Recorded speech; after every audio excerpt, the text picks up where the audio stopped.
Hello, Kramer. I work here at the Homeless Services Center. I'm the executive director here at HSC, that's where we're commonly known. And my job today is to welcome you and to act as MC. So we'll be introducing speakers and some of the musicians and kind of facilitate whatever needs you have and anything that we can help with. I want to just take a moment to recognize and thank the elected officials that are here today. David Terrazas, Santa Cruz Mayor, thank you for being here. Appreciate that. Thanks. And thanks to everyone for taking time to be here today. This is the 19th year of the memorial. And at the outset, I also want to thank the Homeless Persons Health Project, the staff at HPHP, and especially Matt Nathanson for his work over many years. It's a really hard job. Matt works closely with the coroner to identify folks who might have died unsheltered, unhoused, and on the streets. So thanks to HPHP, to the staff at HPHP, to Joey and everyone here, and a special thanks to Matt for his work. And also to River Street Shelter, to Encompass Community Services and River Street Shelter, Tracy Hegum, who also has worked for many years and helped put on today's event. And also thanks to HSC, to Homeless Services Center staff for organizing today's gathering and setting up the room. I think they did a really beautiful job with the names and the remembrances here on the wall. So thanks everybody for being here and to everyone who played a part in organizing today. At the onset of winter, close to the time of the winter solstice, which as you all know is the longest night of the year, it also seems very appropriate. Communities across the country take time to remember and reflect and memorialize those people who have died unsheltered, unhoused, without a roof over their heads in their communities. So again, that's about 150 communities across the country that do this. I have really mixed feelings about today. I'm really glad that we're all here and we're together. And we're taking time to reflect, to remember, and hopefully to feel a kinship with each other. But of course, I wish we didn't need to do this at all. I wish we didn't need to have a homeless memorial. Having people die on the streets of our community is nothing less than a failure, measured in human tragedy. During the course of my job, I often find myself having conversations about the issue of homelessness, the problem of homelessness, the solution to homelessness. But today isn't about that. Today is about the personal. It's about the human loss and the sadness and despair of someone who died without a roof over their heads. We can do better as a community. We need to do more to care for our vulnerable, unhoused, unsheltered community members and neighbors. And we need to do it more urgently. While you take time to reflect today and remember, I hope you know, I hope you feel that you're among friends, that you're among people who care. Now for a reflection and a blessing, I'd like to welcome Rabbi Paula Marcus. The microphone set.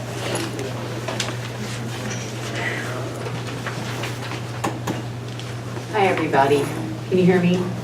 Yes. So this evening is the last night of the Jewish festival of Hanukkah. We're going to light 8 candles plus one more that lights the others.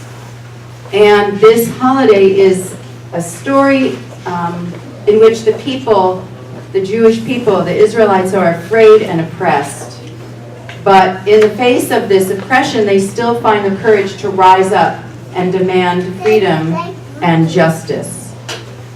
Their spirit endures, and they took the tiny bit of oil that was left in the temple to light the eternal flame.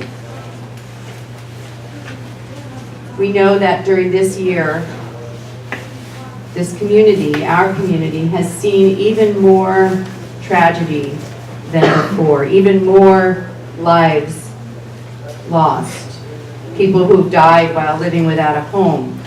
That number has increased. And yet, how do we find that hope? How do we keep that flame of hope alive? Because the work continues. So we act and we pray for the everyday miracles of kindness, of spirit, of heart, in memory of all those who've died this past year. A prayer for wholeness. O world of miracles, you are supremely broken. We see the shards in pain and destruction. We seek justice and peace in you, and we long and love divine sparks igniting the fires within us. We tend the embers and feed the flames, at times nearly consuming ourselves and our neighbors, and we pray, no, we demand open-heartedness and resilience. We seek grace and peace. We pursue justice. May the fragments of our world and the brokenness of our souls be blessed with strength, wisdom, and compassion. May the memory of all who have died homeless this past year bless us with courage to continue working for change.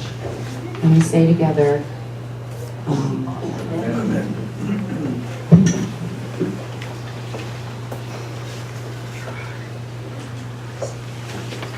There are a couple more seats up here. Anyone like to come in?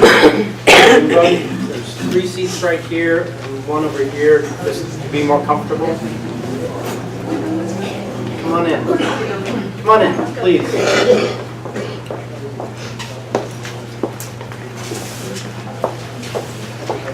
Please, sure, of course.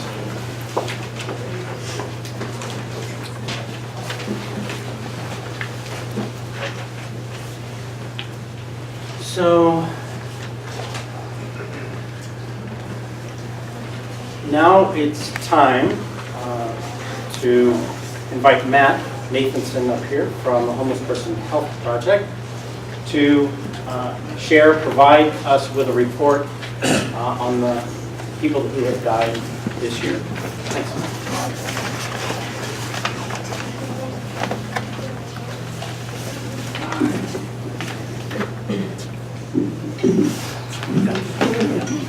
Those things. Just pull it up. Good morning. It's really great to see so many people here, so many familiar faces, friends, co-workers, and so many people who I haven't seen here before. This is, as has been said, this is the 19th year that we have done this memorial. The first one was back in 1999. And it is always, I think, one of the hardest days of the years. I'll try to speak louder, thank you, sir. It's always one of the hardest days of the years, but it's also one of the most meaningful. Usually I wait a little longer to get choked up. Anyway, hopefully you all got a copy of the report that we did. It's a blue document. It's sitting on the chairs and they're more in the back. I'm going to take people through it a little bit. This is our way of kind of capturing collectively what's happened in the community in terms of the people who passed away. So what we do is all year we keep a list of people from the homeless community who have died. We look, every month, we look at the death certificates that come through the Office of Vital Statistics of the county. Community members talk to us and tell us, did you hear about so-and-so? We work with the public administrator's office, who's the person who helps when somebody dies and they don't have any resources. That's the person who helps to make sure that their remains are taken care of, that their family is found and identified. We also work with the coroner's office. What you see up here on the wall in the colors of Buddhist prayer flags are a flag to honor each person who's died this year. 50 of those names are people who, in the past 12 months, were homeless here in Santa Cruz County, living here at the time of their death. And then there's another 20 names or so of people who are part of our homeless community who died. They may have found housing before they died, or they may have left our county, so we don't count them in the statistics. But as Phil said, this is really about the personal, and these are people who we want to remember. There'll also be a space later to speak other names, because this process is imperfect, and we do not capture every name of every person, and we'd like those folks to be remembered, so we're going to ask people later to help us fill that in. We also have up here in the middle, these are the names from each of the prior memorials for the last 18 years. And when you add all of these names together, there's over 700 names now up on that wall, which is pretty sobering. The report itself, as I said, it's our annual summary of the demographics of those who died and the causes of death. This year, we report on 50 people who died while living homeless in Santa Cruz County in the past 12 months, since December 20th, 2016, our last memorial.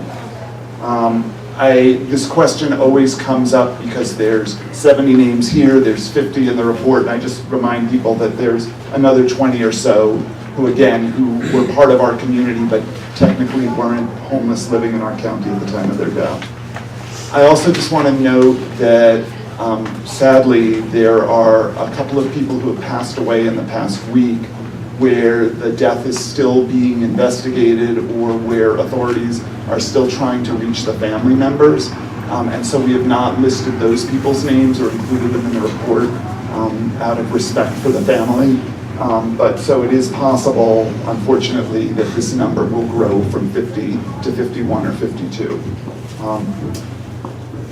The number, as Rabbi Marcus referenced, is larger than last year and larger than what we've seen. Last year there were 37 people who died homeless, 38 the year before that. Last year 38, 37 the year before that. And over the past 10 years, the average has been about 35. So this is a significant increase. Of the 50 people who died, 38 were men and 12 were women. They ranged in age from 26 to 86, with an average age of 54. Last year, 9 of the people who died were over 60, who died homeless. This year, 19 of the people who died homeless were over 60. 40% of the people who died were outside, including in a vehicle at the time of their death. 44% were in a hospital or other healthcare nursing facility, and 16% were in a temporary residence, motel, something along those lines.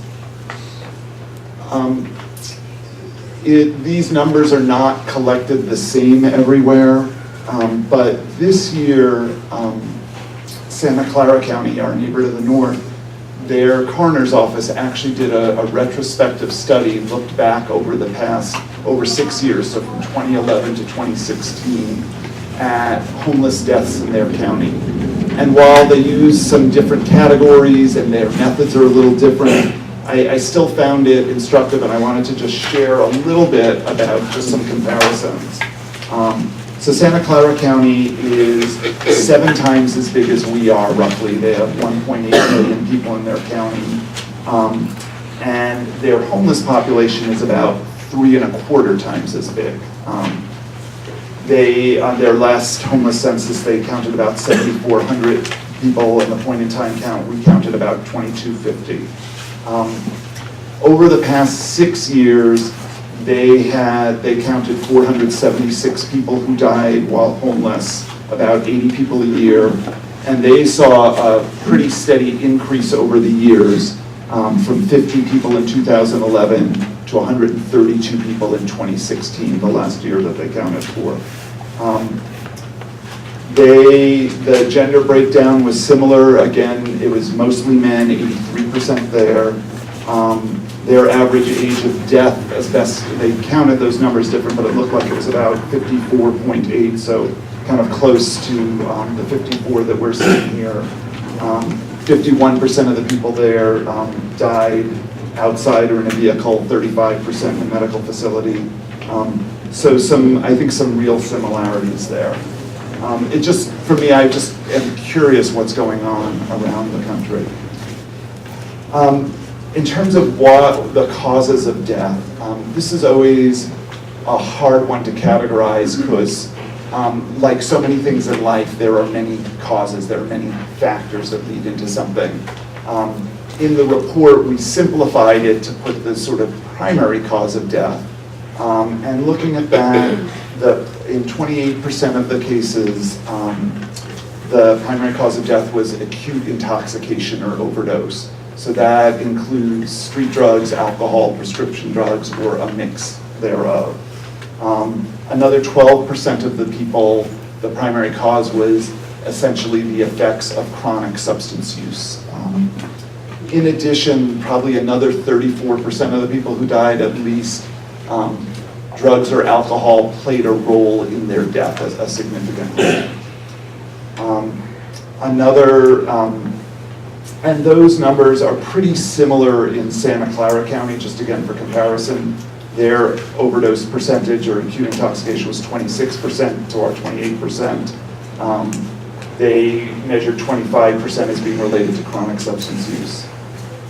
The other, I think, really major thing that we often forget is trauma as a cause of death. And I mean physical trauma. There's the whole issue of emotional trauma.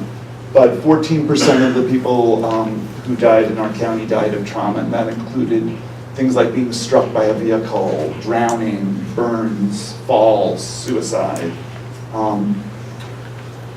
Another 8% died of cancer, 8% of septic infections, 6% of heart disease, 4% of pneumonia, and 4%, so 2 people died. The primary cause of death was listed as hypothermia.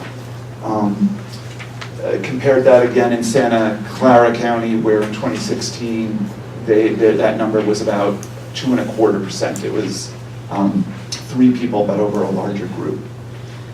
I think what I just want to remind people of, it's never listed, homelessness isn't listed on the death certificate as a cause of death, but I would have to say that in all of these deaths, homelessness was one of the contributing factors, was one of the causes.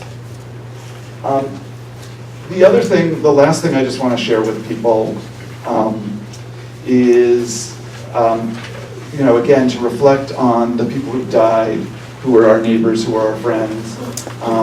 In a moment, we'll be reading those people's names. We'll be asking people here to share stories about them. But there's another category on the death certificate that I wanted to share with people because I think it helps to fill this in. And so there's a listing for occupation, what somebody did in their life. And when you hear this list of names, it's hard to imagine a community without people who do this work. So I'm just going to read through the lists of occupations that I saw of people who died this year. Carpenter, laborer, hod carrier, brick mason, painter, roofer, contractor, the builders of our community. Field workers, strawberries, agricultural laborer, prep cook, chef, cook, waitress, server, homemaker, cashier. Hard to imagine eating in our community without these people. Receptionist, clerical office worker, shipping warehouseman, pawnbroker, air traffic controller, aerospace contracts negotiator, mechanic, automotive salesperson, auto mechanic, sheet metal worker, lumberman, tree trimmer, minister, artist, author, and poet.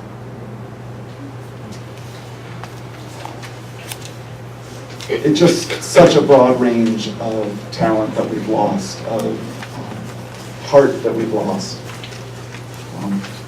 So now, I think Kimberly, I just saw you there, and Patti are going to come up and do something. Thank you.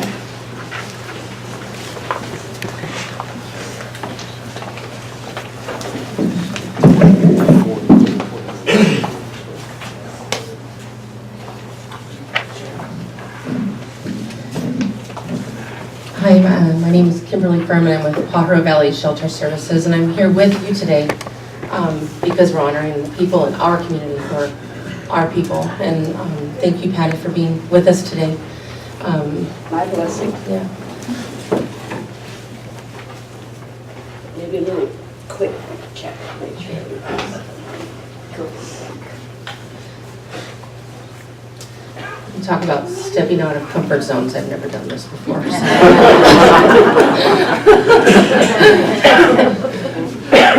So thank you, Patti. Very well. Okay.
all of us. Thank you.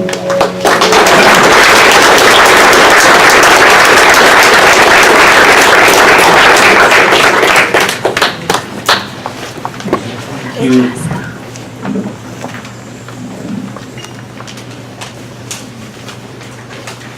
So now we're going to ask a few folks to come up to read the names of those who have died. And 4 people coming up, and I'm going to start with Kris Youngren.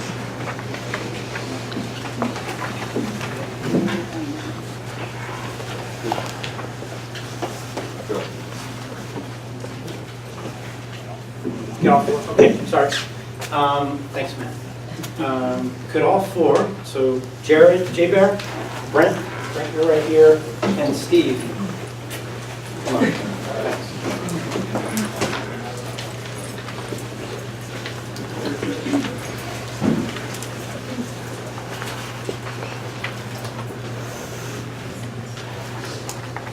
Michael Walsh, Brian Davis, Timothy Fitzbuck, Zoe Craycroft, Robert Pepperdy, Michael Mears, Eric Kane, Gregory Allen, Antonio Fernandez Alvarez, Richard Kirby, Oliveros, Lopez Reyes, Michael Kennedy, Stephen Mueller, Stephen Lee.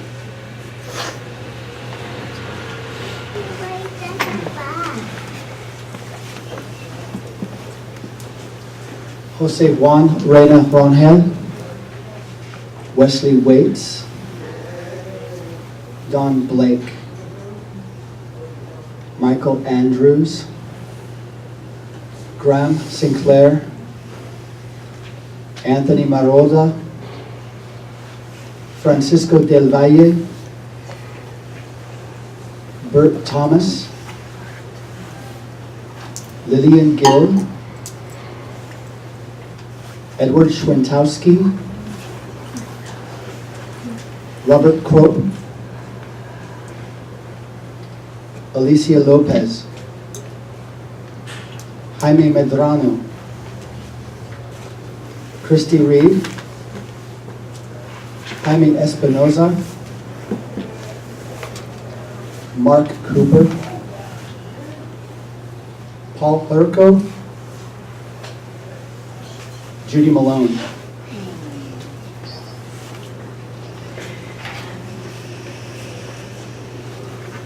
Sarah Madsen, Catherine Klein, Jenny Gervasio,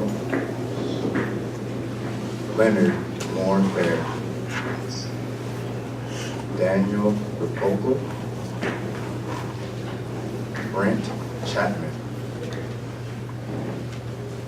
Thomas Clays, Frank Lopez, Yvette Covarrubias, Felix Preciado, Bertha Paredes, Billy Joe Silapan, Jesse Lysette, Levi Roberts, Alfonso Morales Cortez, Lloyd Hunt, Olinda Hoffman, Stephen Wardwine.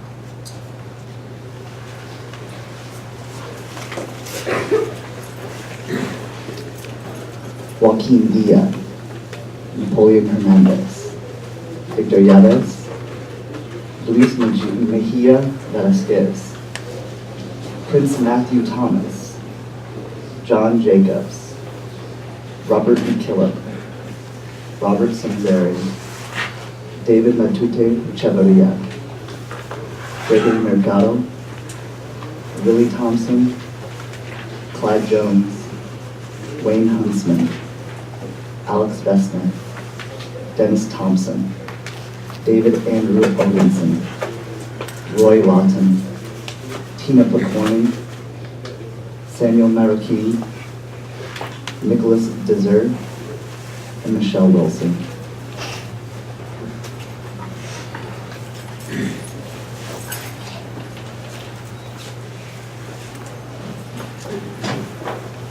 So now if we could just take a moment of silence.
Now,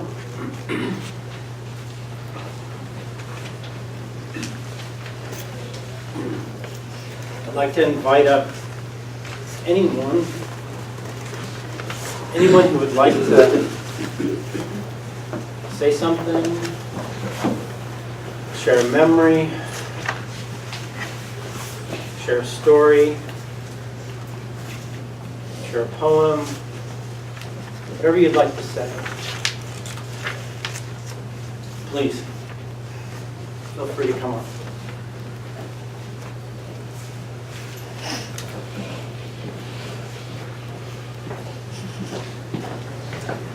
And this is really free form. I really welcome anyone to come up and cue and share whatever you'd like to share. So my name is Bill Azua, and I am a sergeant with the police department. I wanted to share a memory I have of Judy. This lady has had fire. Oh my God, she had fire. She put me on my toes every time I came down here, and she just gave me a tongue lashing, but it was nothing but loving her. She came with me with a list of demands, and she came up to me. I was standing over there, and she came up and she greeted me in the morning, and she gave her list of demands, and I said, well, Judy, let me see what I can do to help you out. And I went to my boss, Deputy Chief Martinez, and I said, hey, can you help me out here? And as generous Rick is, he pulled out his wallet and we pulled some money together and we got some money, and I came back to the homeless shelter here and I said, okay, Judy, we got some money, let's go fill out your list of demands. We went to the sporting authority and she goes, I go, hey, get in the car, let's go. She goes, really? Yeah, get in the front, let's go. I'll give you a ride over there. So we get there, and I'm standing there just while she does her shopping, and she's doing this, and she's giving me a tongue lashing, and I go, okay, we done, Judy? And she goes, yeah, we're done. And she gets her sleeping bag, she gets all her stuff, and I go, hey, you want to ride back? She goes, no. I'll walk. I go, well, I just gave you a ride. I go, yeah, I'm fine. I'll give you my list of demands tomorrow. I go, okay, all right, Judy, thanks for talking to me. But I just got to say that there's actually a couple of people here that have passed away that were my friends, and I consider Judy my friend. You know, there's the little memorial thing over there that I see every day, so. You know, I think of her when I work here. She's a good person, and you know, even though she kept me on my toes, and you know, I learned like, hey, there's Judy. I'm gonna watch out. She's gonna give me a tongue lashing today. But it was all in good fun. And like I said, you know, I think of her. She was a good person, and you know, I have some good memories of this place. So I thought I'd share that. I owed that to her to share that memory, because as tough as the lady she was, she had a good heart. She always thought of me. So that's it.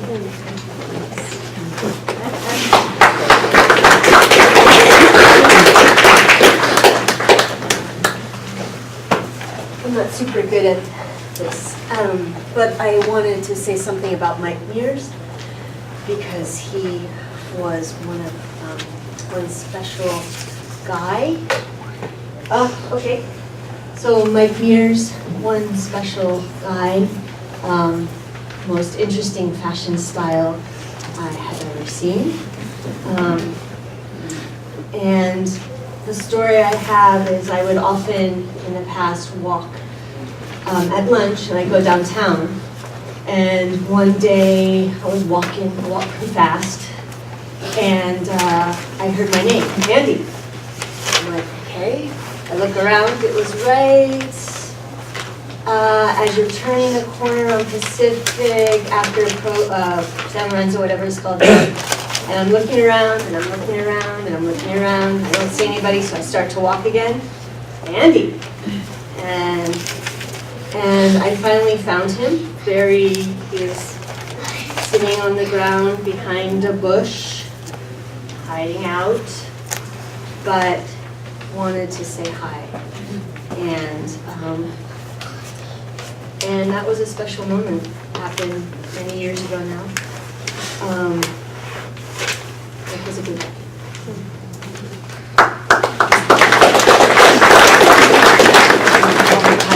Yeah.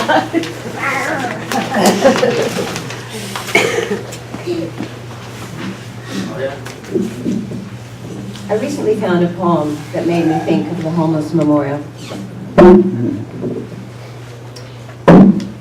This is the end of him.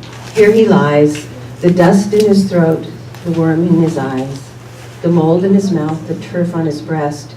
This is the end of him. This is the best. He will never lie on his couch awake, wide-eyed, tearless, till dim daybreak. Never again will he smile and smile when his heart is breaking. All the while, he will never stretch out his hand in vain, groping and groping. Never again. Never ask for bread, get a stone instead. Never pretend that the stone is bread. Nor sway and sway twixt the false and true, weighing and noting the long hours through. Never ache and ache with the choked up sighs. This is the end of him. Here he lies.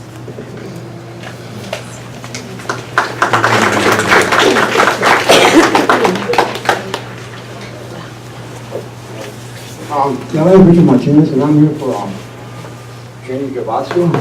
I'm with Kramer, her husband, and I'm also known Billy Joe Silverpan. They were both, I guess, hired them. On September 11th, Jenny Gavazio was hit by a car across the street. And the last few months, we've been going through a lot. Maybe I might come up with airplanes name because it's been kind of hard the last few months. Going through this. My daughter's been trying to get a petition, wanting to make that street safer, to lower down it's 40 miles an hour right there. And that's kind of bad for that area because there's a lot of shopping centers, Ramsey Park, restaurants, it's 40, 60 too fast right there. We've been going through this thing, but we know that these guys were racing, but they can't do it. So he was arrested. It's a misdemeanor manslaughter. Never heard that one, but that's what it is. Then he was I was going to bring things names. I see one of this right here. That's my daughter, Kennedy. That's Kimberly too. That was real good for myself. Thank you.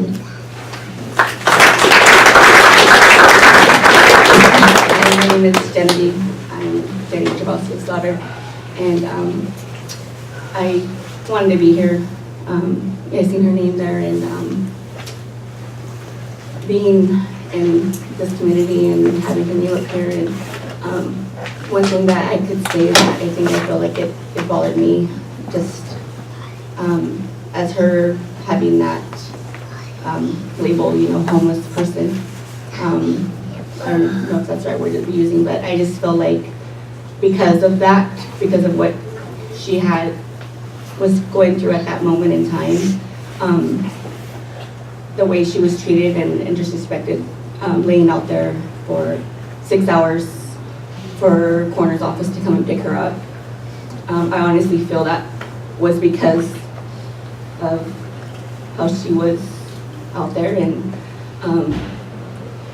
I just feel like all of you here understand, you know, these are people that are human beings who have hearts,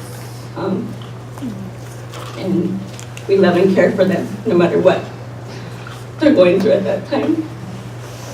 Nobody knows their struggles, nobody knows what they're going through, and regardless of anything, they're human beings, and they're loved, and they all have big hearts. And one thing I can say about my mom is that she had a really big heart. She was a very good person. From the inside out, she was so giving and loving, and no matter, she had so little, but she had so much more than that, and she was just full of giving and love, and she helped me raise my daughter growing up, and she had her moments and whatnot, but she never lost who she was inside. Never did.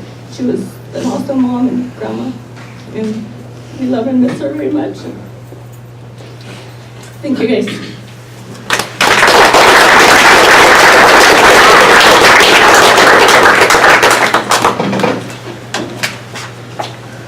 Hi, I'm Jeremiah, and well, some of you out there know me, some of you don't, but that's why I just wanted to say that I lost someone special back in 2015, and she was a real special lady, and I was the last official fiance that she had before she married the man that ended up dying.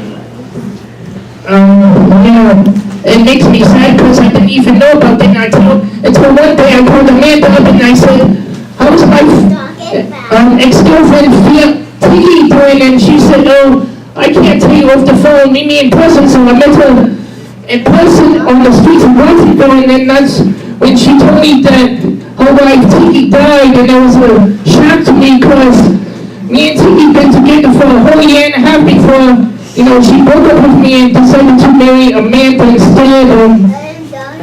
And she ended up dying in the Watsonville Wall Street apartments and stuff. And so every time I come to this memorial, I miss and think about Patti more than ever before.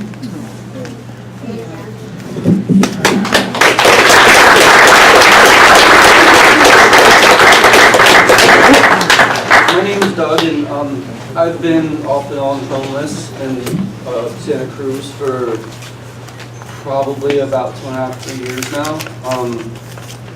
I recently left and I went up north and I got a job in Humboldt, and it turned out to be a really bad experience. And I was doing better here homeless than I was homeless in Humboldt, so I came back. And there's something that I wrote not too long after I came back here December of last year, and I just wanted to read a little bit of it.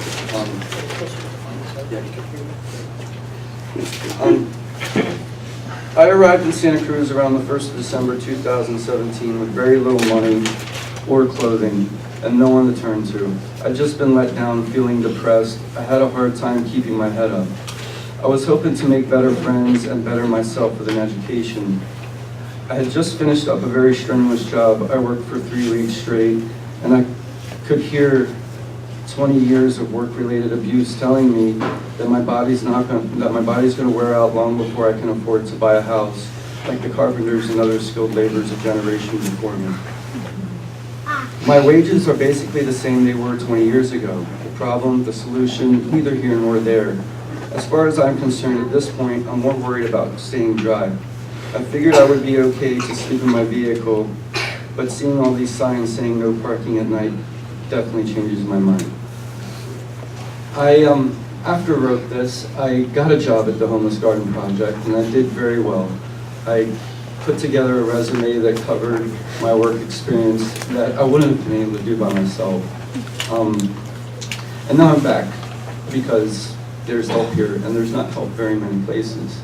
I'm very in touch with a lot of people that are homeless, and a couple of these people that died were very close to me. And, you know, I love this community, and I just wish there was less fences and more real help. Thank you.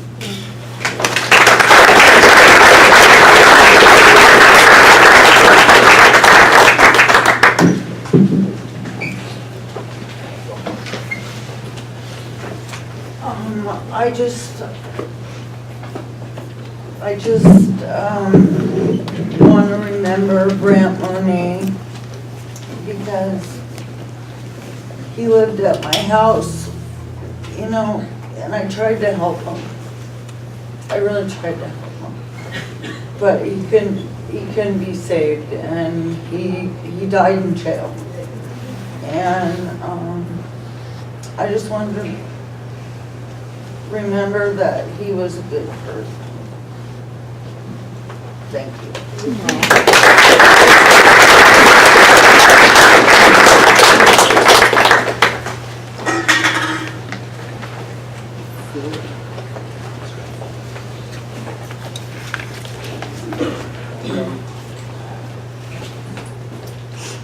Hi, everybody.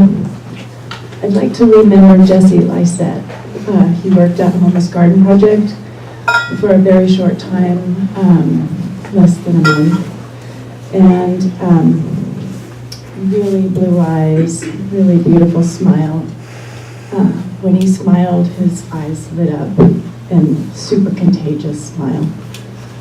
He had a lot of hope and a lot of dignity, and he was really looking forward to a new future through his work with us. And he had 3 daughters who lived in various other parts of the country. And he told me that the places, I always ask people who's their support network, and he said it was his mother who lived on the East Coast in Pennsylvania, and that he called her almost every day. And it happens that she came out to Southern California for Thanksgiving, and he was planning to go visit her and his brother, and his other brother who lived here in Santa Cruz. They were all going to converge in Southern California for Thanksgiving. And we'll never know what happened that night. He passed away very suddenly. Really felt like his whole future was cut short, and it wasn't what was meant for his life.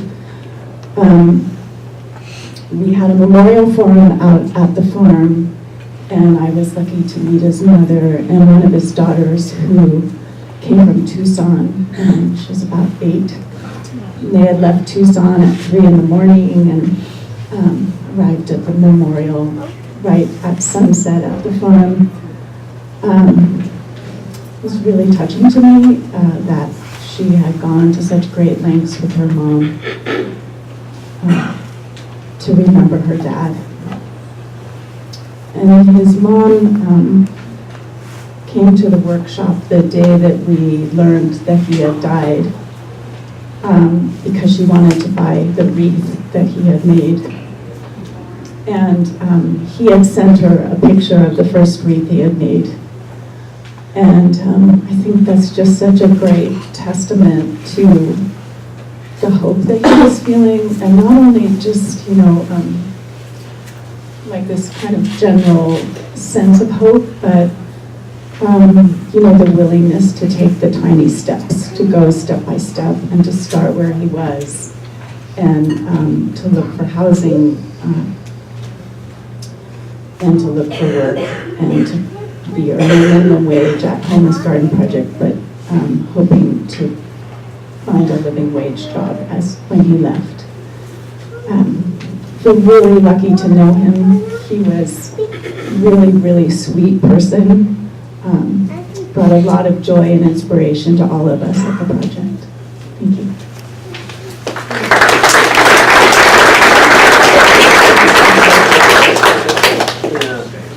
I have a bit of contact with a lot of the names up there because of the work that I do. People who sleep outside, I think that's the number one umbrella thing that we should be discussing. It's not homelessness. There's so many different reasons people are outside. The breakdown that Matt gave us, Matt Nathanson, the addictions, the hypothermia, lots of other issues, but it's really just people are sleeping outside, and with all of these addictions and compounding issues. Go downtown, we'll see lots of people with walkers and wheelchairs on very cold nights sleeping in doorways, and that's us, that's our community, that's what we're voting for unintentionally all the time. And some of the people up here we have very strong contact with.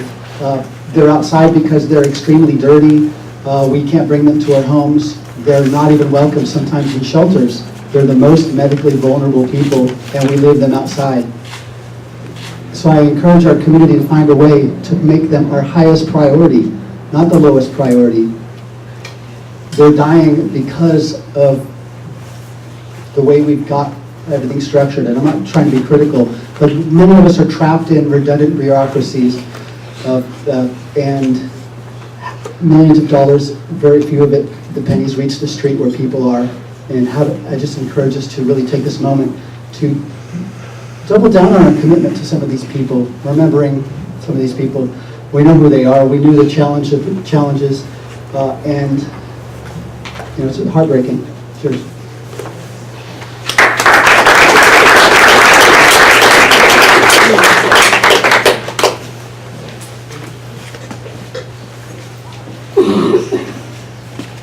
I'm not used to public speaking either, but I am loud, so I hope everyone...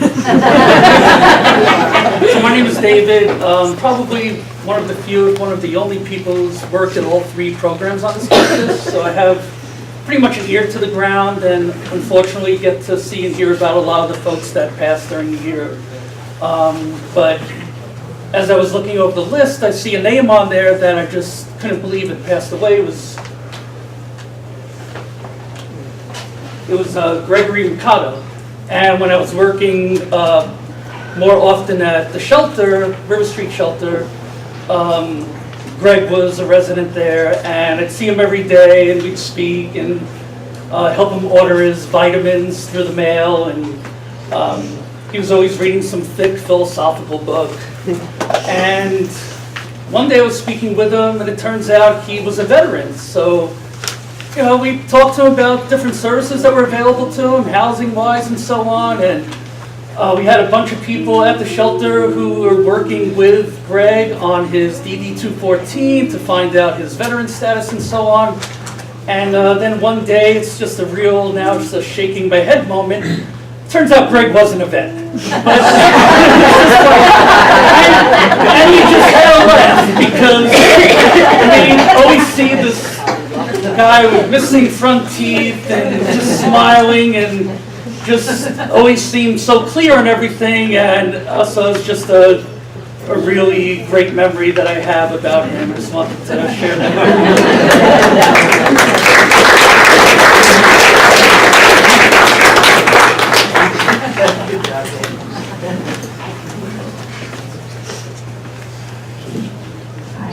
I wanted to remember Sarah Madsen. She was someone that I got to see pretty much on a weekly basis for about a year. And my experience with her was that I always came away from our interactions feeling uplifted. It's ironic that a lot of times in my job, I feel like the clients I work with are the ones that are so grateful. They're so grateful. And I feel lifted up a lot by them. And she was one in particular. She just was, I don't know, she always had a smile. She was always like, thank you so much. And half the time I felt like I didn't really do anything, but her gratitude is just really, I don't know, big. And so that was a loss, a big loss to hear that she passed away. And yeah, I know she was very well loved. So, thanks.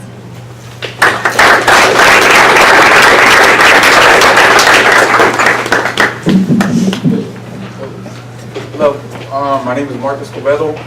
been Marcus Cobeto. I've been working here for about over 3 years.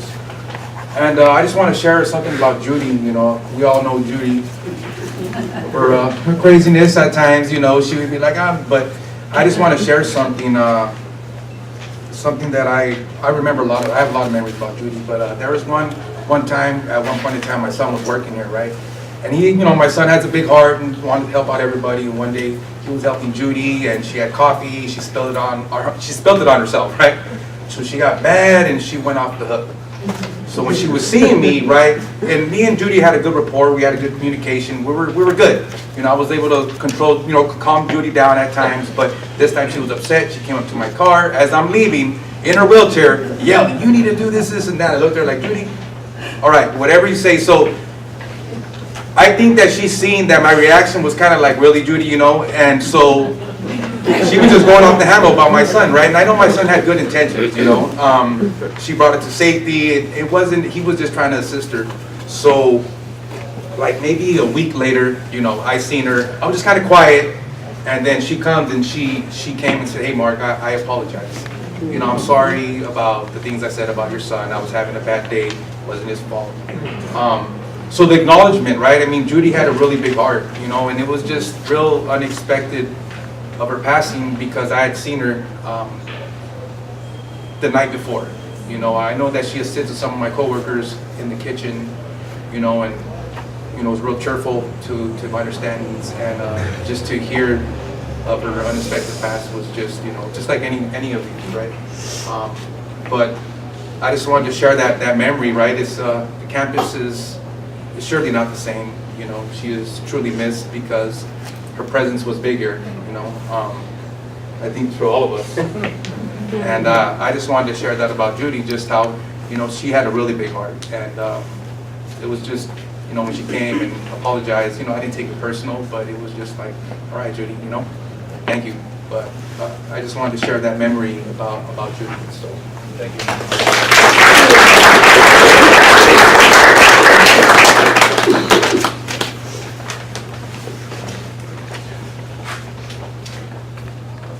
I just want to say a word about Michael Myers. A lot of people have said a lot of words about him. There was widespread sadness around his death, and thanks to Abby and Keith for doing a memorial for him. What I want to share about Michael is not a pretty story, but I want you to hear it. My friend Robert and I, every Christmas Eve morning, have filled shopping bags full of tarps and worn scarves and gloves and so forth. And we go downtown and find folks on the streets and give them the bags. We started with, I started a number of years ago, just wrapping up socks and candy and giving them to folks. And then Robert and I did 12, and then next year he said we're doing 24, this year we're doing 36. I said, Robert, not 48 next year. Last year, we met a bunch of folks sunning themselves right in the front of City Hall, and one of them was Michael, and he had his shoes and socks off, and he was pouring hot coffee over his feet, which were frostbitten, black and white, both of them. Michael died, I think, within the next couple of weeks from hypothermia. Taking gifts out to people on Christmas Eve morning, as everybody in this room knows, is nothing. And yet, it's my annual reminder of how much the pain of all these folks who have died is my pain and your pain. And I thank everybody for being here this morning to remember all these folks. And Robert and I are going out Sunday morning. Both of us have some few physical setbacks and could really use one more person to help us distribute bags. Let me know afterwards. Thanks.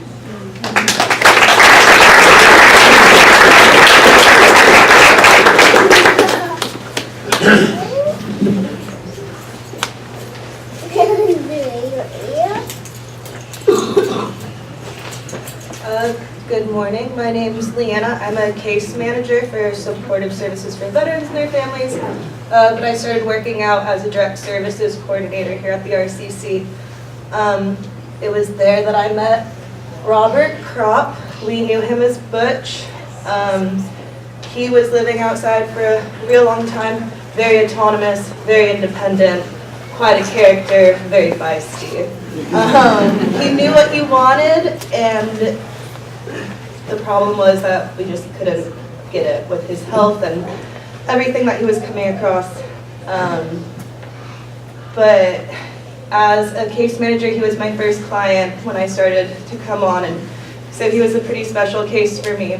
And I remember it was always a back and forth thing with him. He wanted help, he didn't want help, he wanted a certain way. We could never manage to get it that way, but at the end of the day, we'd always talk.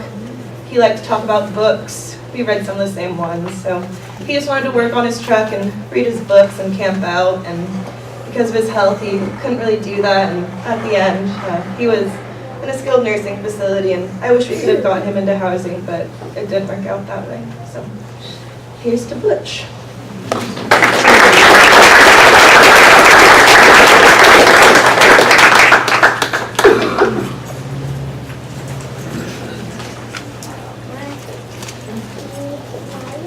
I'm Jay Bear. I've worked in close proximity with a lot of these people for a couple of years now. I also have been outside with some of these people, including Mama Judy. She's one of the people that did remember me from back before I did work here. A lot of these people have driven me absolutely crazy. And just offhand, just Don Blake and Michael Kennedy. I'm gonna miss all these people so much.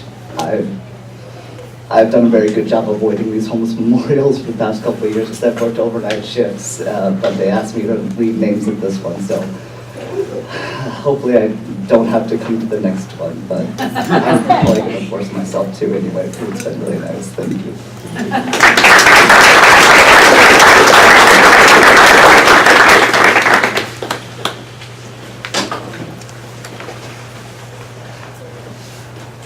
As I've been sitting here, I've been thinking a lot about Michael Kennedy. I don't know how many people in the room knew Michael.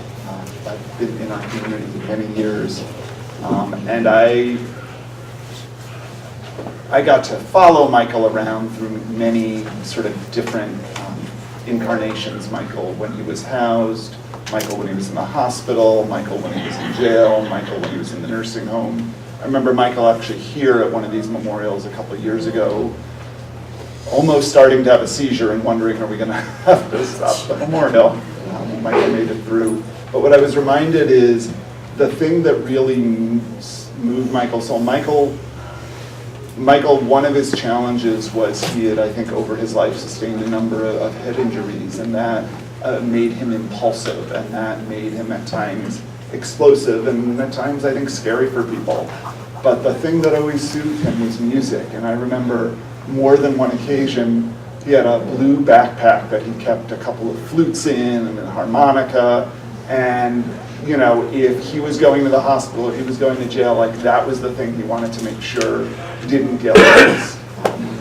And what I was reminded of was one of the suggestions I made to him was to see whether he might like going over to Elder Day during the day, to give him something different to do during the day. And I went over with him to look at it, and He walked in and he was like, the idea of being with a bunch of old people, like Michael wasn't interested in that. But then he saw the piano, and then he was like, you know, the woman who was showing us around, he asked her, you know, if I came here, could I play that? And she was like, yeah, of course. And could I try it out now? And of course. And so he went over and he played beautifully. I mean, it just sort of, it just blew me away. And the other people there really liked it. And I'm sorry to say Michael lasted about 20 minutes at Elder Day, because I think the piano worked for him.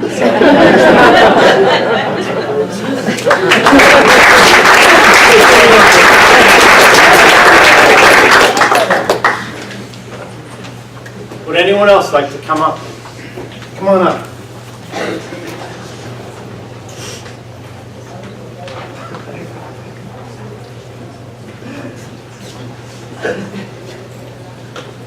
My name is Caesar. I work at HPHP. Been there for about 4 years. I want to here to talk about Mr. Frank Lopez. Worked with Frank since I started. Many stories. I can write a book about Frank. But I hold the memories that I want to hold about him are the ones that maybe many people didn't get to see, which is the other side of all the FUs he gave me, all the I love yous he gave me, in the same sentence. One of the things that Frank did is he wasn't afraid to speak his mind, as most of you know who got to know Frank. One of those times I got many drunk calls from Mr. Lopez, which I saved for him because he would get a crack out of them after. On one specific time, he called and left me a message thinking I was an ex-girlfriend of his. Left me a pretty detailed message while he wanted to see me. So I got a crack out of it. I left it. I played it over and over. Contemplated about letting him hear it, which I did. Which he looked up at me, and I remember it specifically just because of the way he saw Frank. The smile, he just started cracking up, and telling me I could use that line later for somebody else. This is going on, and he's laughing and laughing, and then all of a sudden he changed his tone with me, and he looks and he's oh shit, you just made me piss myself. And his tone changed, and he literally got mad at me. I told him, okay, Frank, I'm sorry I brought it up. And then as I'm leaving, he gave me the last, I love you, Caesar. And so it's just the way I want to remember Frank for all the times that I ran into him here, when he was housed, when he wasn't housed. Like Matt said, the hospitals and RCCs and everywhere else. I want to remember that last smile that I got from Frank, because that's the way I choose to remember him. Thank you.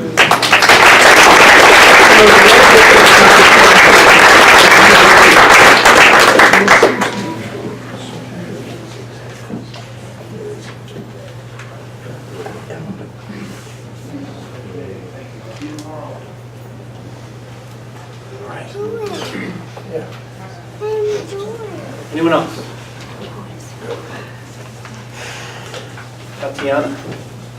Where are you, Tatiana? So I'd like to introduce Tatiana Stone, who works here at the Homeless Services Center. I'm going to sing Amazing Grace to read us out. And if anybody wants to sing along, I encourage it. Amazing grace, how sweet the sound that saved a wretch like me. I once was lost, but now I'm found. Was blind, but now I see. 'Twas grace that taught my heart to love.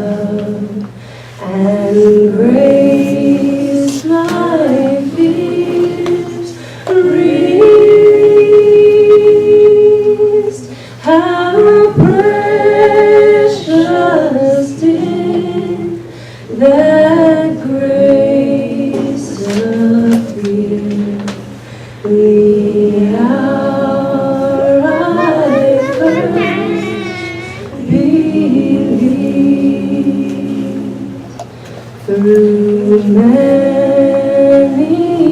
dangers, toils, and snares, I have already found 'twas grace that brought me this far, and grace will lead us home.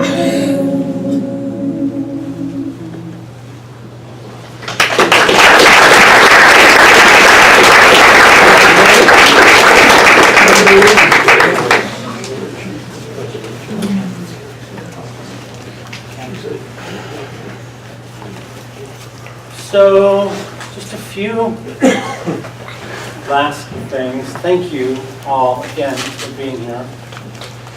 Felt like a really special time together. You're welcome to come up and light a candle, and we've got some bowls of water here to float a candle if you'd like. And Hospice of Santa Cruz is here. Thank you. If you could raise your hand or wave your hand if you're here from Hospice. Say your name. Andra. Ann and Deidre. Deidre, thanks for being here. So Hospice is here if you'd like to talk with someone. And I believe there's some coffee outside. Is there some coffee right behind? Yeah? Oh, great. So if you'd like to linger and please do. And again, thank you all for being here today. Thank you.